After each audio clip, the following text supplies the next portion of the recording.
Hello friends. Friends, we will study about the prokaryotic DNA replication. The DNA replication which takes place in prokaryotes, that is especially in E. coli. There are the different stages of replication. First is initiation, second elongation, third is termination. Initiation.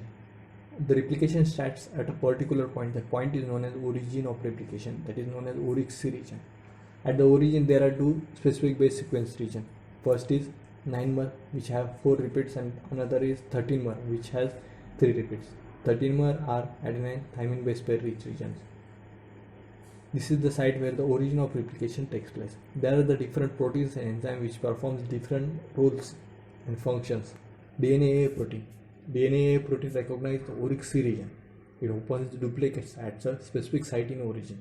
It allows the DNA to form a negative supercoil which creates tension on DNA. DNA B protein. The enzyme uses ATP hydrolysis energy and starts the separation of DNA strands from each other. It is hexameric complex. DNA C. DNA C. It is the complex of 6 DNA A and 6 DNA C. DNA B forms a complex. Complex is loaded in one of the strands. The complex starts moving upstream. Hydrogen bonds start breaking. Start the melting of DNA. It forms replication bubble. It generates a single strand. Later on, single-stranded binding protein. To prevent the reannealing of DNA strands, single-stranded binding protein is synthesized and bind to the single strands. Later on, DNA G, that is primase enzyme. The synthesis of RNA primers. It starts the ribonucleotide sequence synthesis. It gives 3' OH group at the end. Later on, the next stage is elongation. In this phase, the synthesis of 2 daughter strands takes place, that is complementary to the template strand. This phase is marked by the synthesis of leading strand and lagging strand. Leading strand is synthesized continuously in the direction, that is 5' to 3' along with the direction movement of the replication.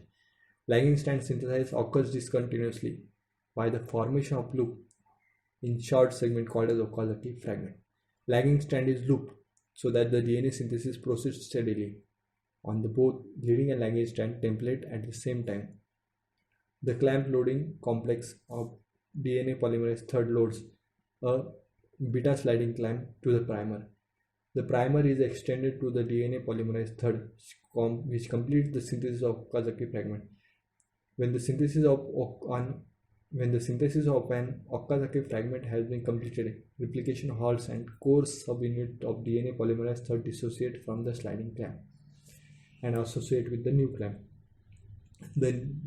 This initiates the synthesis of new Okazaki fragments. Once the Okazaki fragment has been completed, its RNA primer is removed and replaced by the DNA and DNA polymerase first.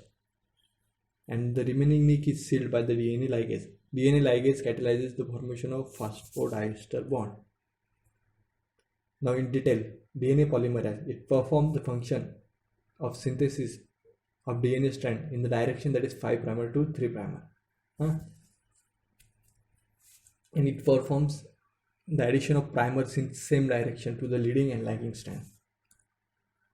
RNase cleaves out the RNA sequence out and it is replaced by addition of DNA sequence by DNA polymerase first. Later on, there is the nick present between DNA and nucleotide sequence. It is filled by the nick is filled by the DNA ligase. And it also adds the Okazaki fragments. Later on, the last stage is termination. Termination is a site to stop the specific site. Termination site requires help of protein to stop the DNA replication. Thus, the TUS protein is synthesized. It is the protein that binds to the terminator sequence and acts as a counter helicase when it comes in contact with an advancing helicase. It binds to the TUS protein, effectively halts the DNA polymerase movement, thus help in the end of DNA replication in prokaryotes. Thank you.